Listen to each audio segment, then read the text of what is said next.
మిమ్మల్ని కాస్త కలవరపరచవచ్చు. అయితే మిమ్మల్ని కలవరపడకు గురి చేయడం ఆర్టీవీ ఉద్దేశం కాదు. కానీ ఇటువంటి కథనాలు చూసినప్పుడు కాస్త కలవరపడకు గురయ్యే అవకాశం ఉంటుంది కాబట్టి దీనికి సంబంధించి తగిన జాగ్రత్తలు తీసుకోవాలని చెప్పి ఆర్టీవీ సూచించడం జరుగుతోంది. ఇజ్రాయెల్ హౌతీల మధ్య యుద్ధం రోజు రోజుకి ముదురుతోంది. పరస్పర దాడులతో మిడిల్ ఈస్ట్ లో తీవ్ర ఉద్రిక్త వాతావరణం నెలకొంది.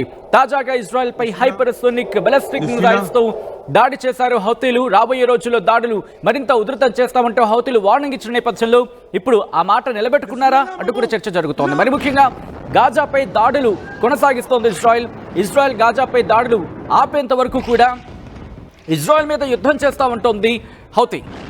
ఇటు ఇజ్రాయెల్ దాడులు ఇప్పటికే 300 మందికి పైగా మృతి చెందారు. ఈ రోజు ఫస్ట్ సండే కొత్త ఏడాదిలో మొదటి సండే. ఈ రోజు దాడులకు దిగింది హౌతీ రెబెల్స్ ఇజ్రాయెల్ మీద. ఒక్కసారి అక్కడ ఎటువంటి పరిస్థితులు ఉన్నాయో చూద్దాం.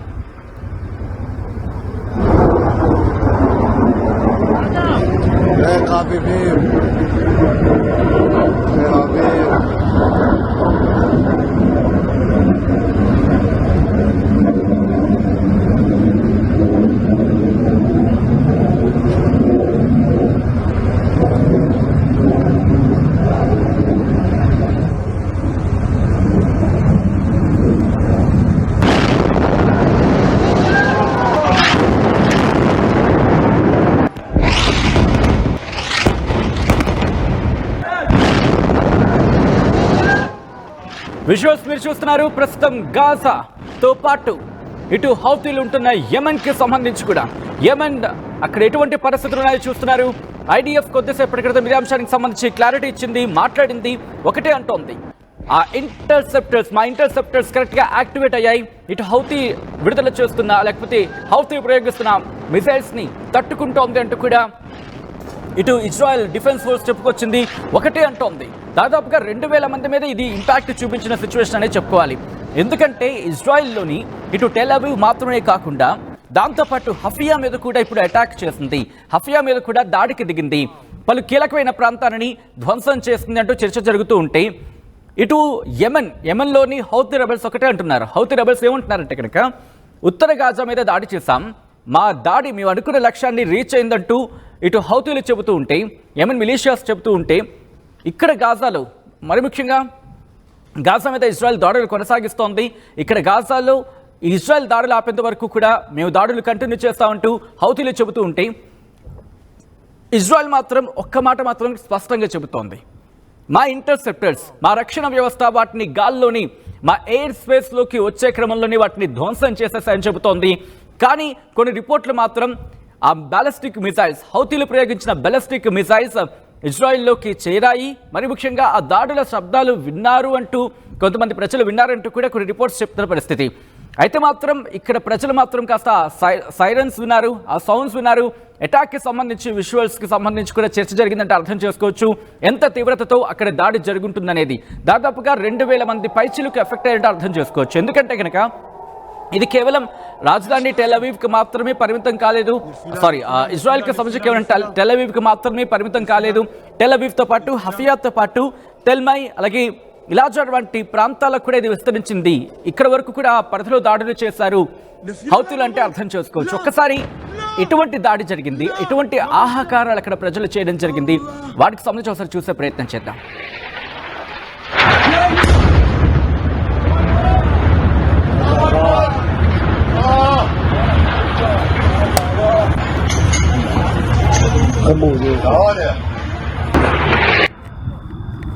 Wow,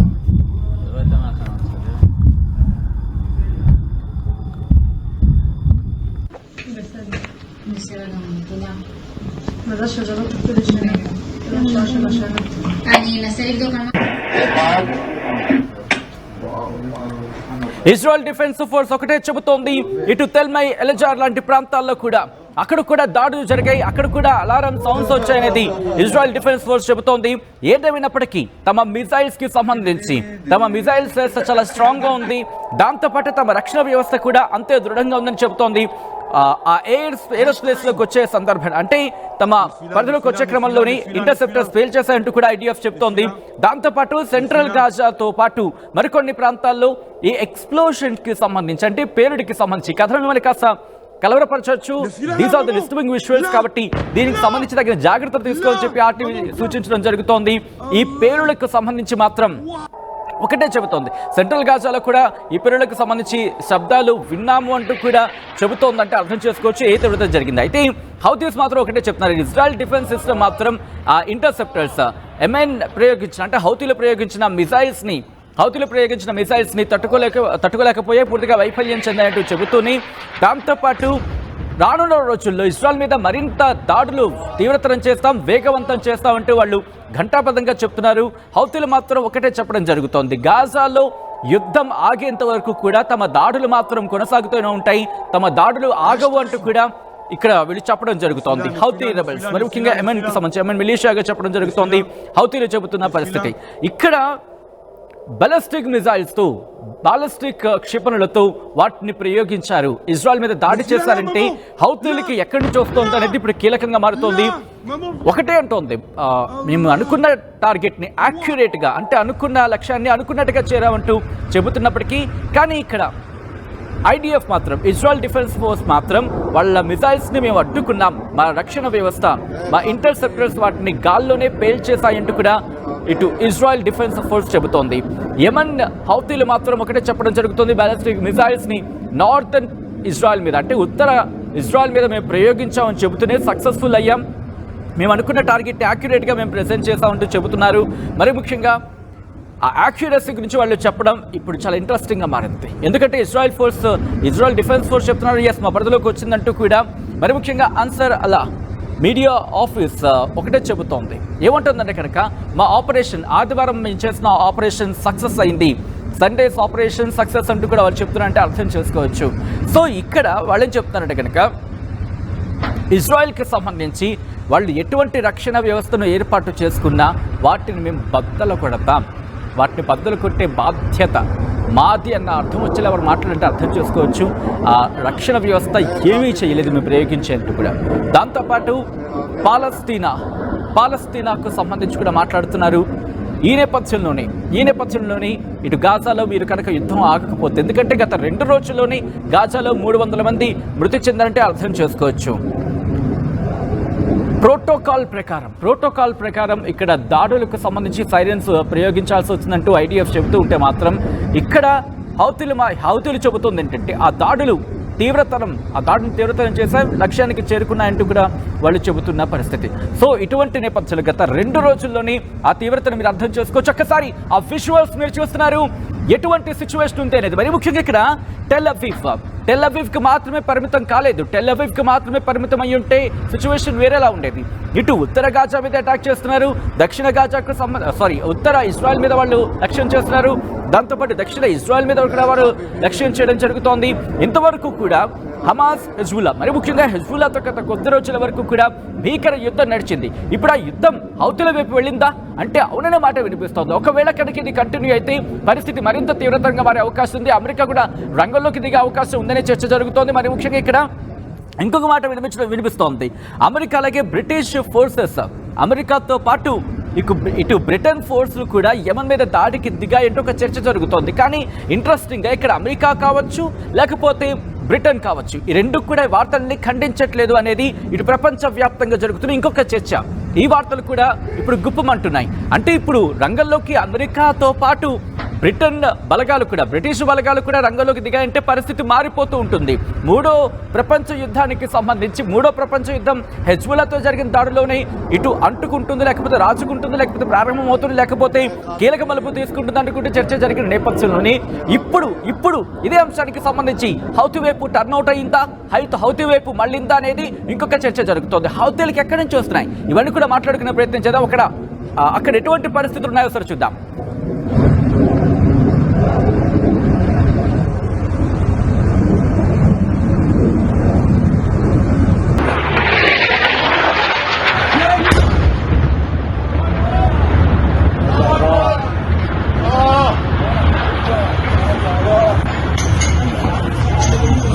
Olha!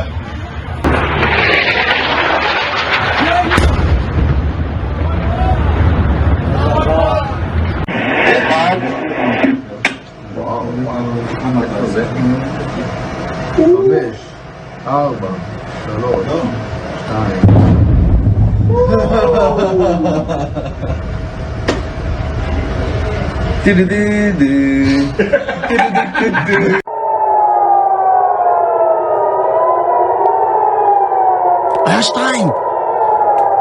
נפילה, נפילה, נפילה, נפילה, נפילה.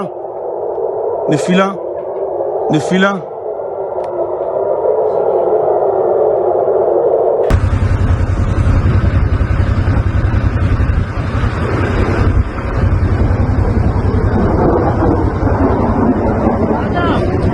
חביבים.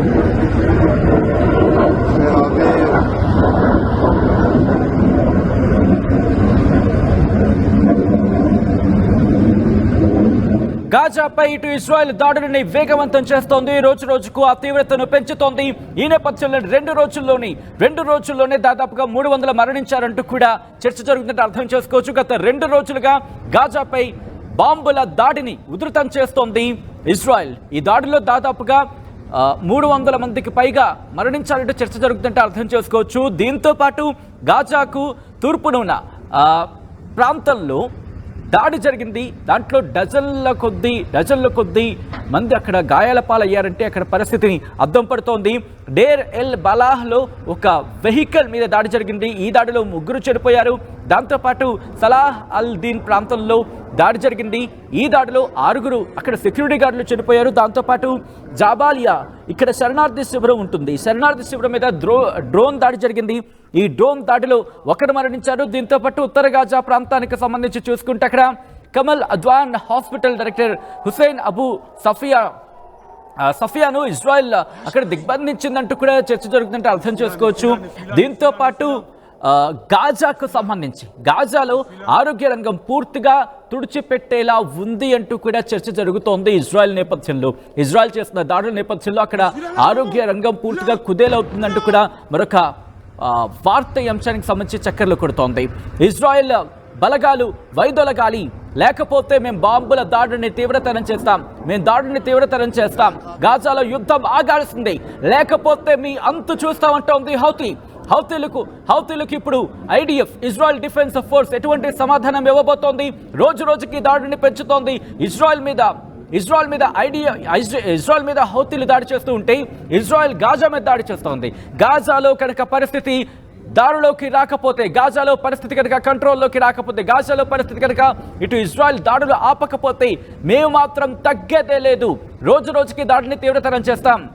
ఇటు టెల్ అవీవ్ నుంచి హఫియాకి తమ టార్గెట్ మారిందంటూ కూడా హౌతీ రెబల్స్ చెప్తున్నారంటే అర్థం చేసుకోవచ్చు. సో అక్కడ పరిస్థితి ఏ స్థాయిలో ఉంది అనేది, దాంతోపాటు ప్రాంతాలకు సంబంధించి అక్కడ సిచ్యువేషన్స్ ఎలా ఉందంటే కనుక సైరన్ల మోత మోగుతోంది. అయితే సైరన్ల గురించి ఒకటే చెబుతోంది ఇజ్రాయెల్ ఒకటే చెబుతోంది. ఇజ్రాయెల్ ఏమంటుందంటే కనుక మాకు అక్కడ సిచ్యువేషన్స్ అంటే అక్కడ పరిస్థితిని బేస్ చేసుకొని సిచ్యువేషన్ మేము నార్మలైజ్ చేసుకునే దిశగానే అక్కడ గల సైలెన్స్ ఇవ్వాల్సి వస్తుంది తప్ప ప్రమాదం ఏమీ లేదు, బాలిస్టిక్ మిసైల్స్ అటాక్ కాలేదని చెబుతోంది. మరీ ముఖ్యంగా టెల్ అవీవ్ కరెక్ట్గా మీరు గమనిస్తే ఇజ్రాయెల్ సెంటర్లో ఉంటుంది. అక్కడి నుంచి ఇప్పుడు ఉత్తర గాజాకు సంబంధించి హఫియా ఉత్తర గాజాలో ఉంటుంది. దాంతోపాటు నేతన్యా ఇక్కడ కూడా దాడులు జరుగుతున్నాయంటూ కూడా చర్చ జరుగుతుందంటే అర్థం చేసుకోవచ్చు. ఇక్కడ మీరు గమనిస్తే ఇదంతా కూడా సముద్ర ప్రాంతం లెబనాన్ నుంచే దాడి జరిగే అవకాశం ఉందా? ఒకసారి మీరు ఆలోచించే ప్రయత్నం చేయండి. ఎందుకంటే లెబనాన్ అంటే మీకు గమనిస్తే హౌతీలు నేరుగా ఇక్కడ టార్గెట్ చేసే అవకాశం చాలా తక్కువ ఉందని చెప్పుకోవాలి. ఎందుకంటే యమన్ నుంచి వాళ్ళు టార్గెట్ చేయాలంటే పైన సౌదీ ఉంది, సౌదీ ఆ తర్వాత పైన చూసుకుంటే ఇటు ఇరాక్, సిరియా, లెబనాన్ ఇటువంటి సిచ్యువేషన్ ఉంది. ఒకవేళ నార్త్ గాజా మీద దాడి చేయండి అంటే నార్త్ ఇజ్రాయెల్ మీద దాడి చేయాలంటే అవకాశం చాలా తక్కువ. కానీ అటువంటి సందర్భంలో కూడా ఎలా దాడి చేయగలిగింది? లెబనాన్ హెజ్బుల్లా ఏమైనా సహకరిస్తోందా? హెజ్బుల్లా ఇక్కడ ఏమైనా దాడికి పురుగొల్పుతోందా అనేది ఆసక్తికరంగా మారుతోంది. ఇక్కడ దక్షిణ ఇజ్రాయెల్ మీద దాడి జరిగిందంటే కూడా అర్థం చేసుకోవచ్చు. ఎందుకంటే రెడ్ సీ కావచ్చు, లేకపోతే సూయజ్ కెనాల్కి సంబంధించి అటుగా వెళ్ళి పొడి దాడి చేశారేమో, ఆ విధంగా అనుకోవచ్చు. కానీ ఇక్కడ పరిస్థితి అలా లేదు కదా, ఎందుకంటే మిడ్ సీ ఉంది. అక్కడ అటువంటి సిచ్యువేషన్ సాధారణంగా ఎర్ర సముద్రం అంటూ ఉంటాం, అక్కడ పరిస్థితి మనం చూస్తూ ఉంటే. సో ఇటువంటి సిచ్యువేషన్లో ఇప్పుడు ఇజ్రాయెల్ మీద, మరి ముఖ్యంగా ఉత్తర ఇజ్రాయెల్ మీద ఎలా దాడి చేయగలిగింది అనేది ఆసక్తికరంగా మారింది. గత 2 రోజులుగా కూడా ఇటు దాడిని వేగవంతం చేస్తోంది ఇజ్రాయెల్. ఈ నేపథ్యంలో పరిస్థితులు చేయి దాటిపోతున్నాయా? ఇజ్రాయెల్ ఏం చేస్తే బాగుంటుంది, దీంతో పాటు హౌతీలు తగ్గుతారా, దీనికి సంబంధించి ఒక్కసారి సిచ్యువేషన్ గురించి మాట్లాడుకునే ప్రయత్నించడం. అంతకన్నా ముందు అక్కడ ఎటువంటి పరిస్థితులు ఉన్నాయో చూద్దాం.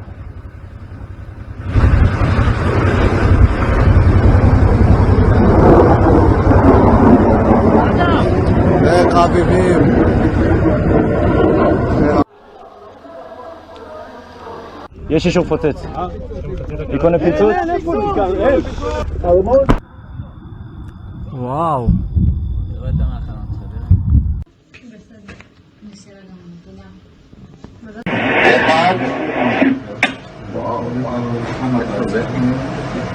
חמש, ארבע, שלוש, שתיים.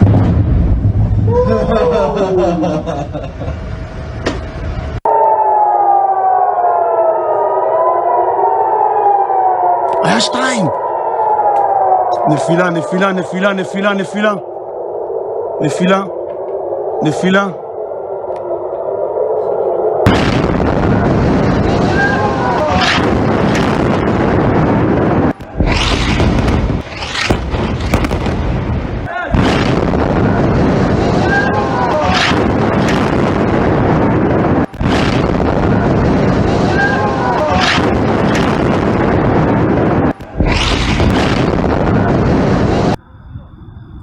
וואו.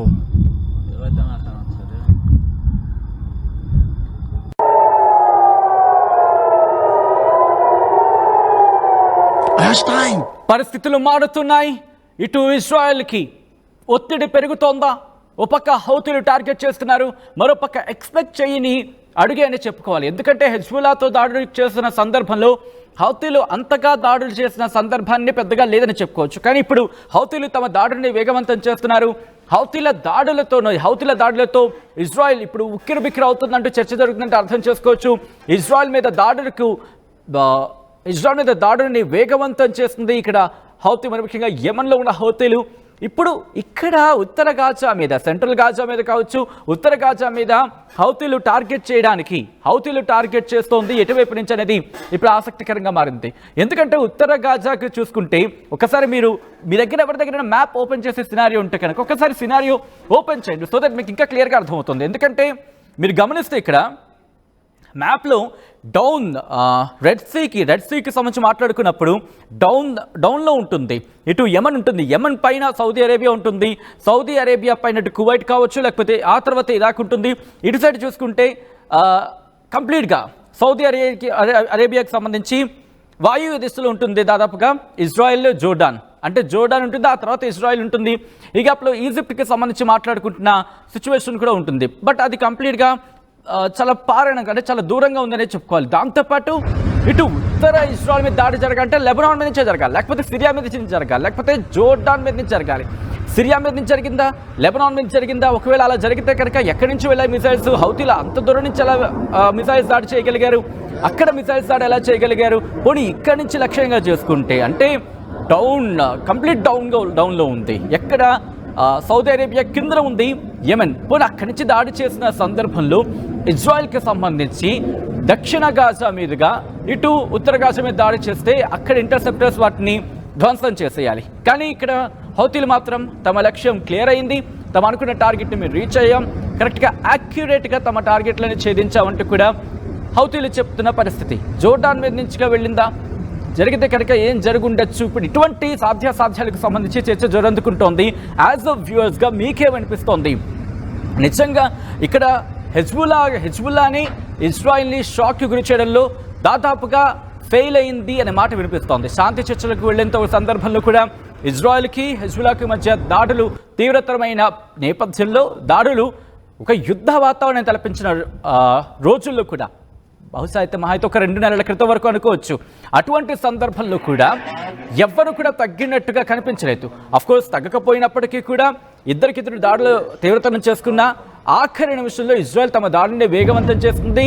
మరి ముఖ్యంగా హెజ్బుల్లాకి సంబంధించిన కీలకమైన కమాండర్స్ని హతమార్చింది. సో అటువంటి పక్షంలో ఇప్పుడు హౌతీలకు సంబంధించి కూడా టార్గెట్ని వేగవంతం చేసిందంటూ కూడా మాటలు వినిపిస్తున్న తరుణంలో, ఎందుకంటే హెజ్బుల్లాకి సంబంధించి మాట్లాడుకుంటే ఫవాద్ షుక్ర్ కావచ్చు, ఇబ్రహీం అకీల్ కావచ్చు, హసన్ నస్రల్లా కీలకమైన వ్యక్తి. హసన్ నస్రల్లా దాదాపుగా 9వ నెల అంటే సెప్టెంబర్ 28న హతమార్చింది హసన్ నస్రాను. ఆ తర్వాత ఇబ్రహీం అకీల్ని అదే సెప్టెంబర్లో హతమార్చింది. దాంతోపాటు నబీల్ కౌ కావచ్చు, ఫతే షరీఫ్ కావచ్చు, హసన్ నస్రల్లాకు సంబంధించి వాళ్ళ అల్లుడు హసన్ జాఫర్ అల్ ఖాసిద్ కావచ్చు, రషీద్ స్కఫీ కావచ్చు, లేకపోతే జైనబ్ కావచ్చు. జైనబ్ అంటే హసన్ నస్రల్లా కుమార్తెగా చెప్పుకుంటున్నారు. ఇలా ఇంతటి సినారియో కనిపిస్తోంది. ఇంతటి దాడి తీవ్రతరం అవుతున్న నేపథ్యంలో ఇటువంటి పరిస్థితుల్లో ఇజ్రాయెల్ ఇప్పుడు ఫుల్గా కాన్సన్ట్రేషన్ చేయట్లేదా, లేకపోతే గాజా మీద కాన్సన్ట్రేషన్ చేస్తున్న నేపథ్యంలో హౌతీలు రెచ్చిపోతున్నారా? ఒకవేళ హౌతీలు కనుక మరింత దాడిని తీవ్రతరం చేస్తే ఇజ్రాయెల్ పరిస్థితి ఏంటి? ఇజ్రాయెల్ నిజంగానే బలహీనపడిందా? వాళ్ళ ఇంటర్సెప్టర్స్ అంటే భద్రతా వ్యవస్థ చిత్రమవుతోందా, లేక భద్రతా వ్యవస్థ క్షీణిస్తోందా? ఇటువంటి చర్చ ఒక పక్క రైజ్ అవుతోంది, మరోపక్క హౌతీలకు సంబంధించి క్వశ్చన్ మార్క్స్ రైజ్ అవుతున్నాయి, మరోపక్క గాజా అంశాన్ని హౌతీలు తెర మీద తీసుకొస్తున్నారు. ఇటువంటి నేపథ్యంలో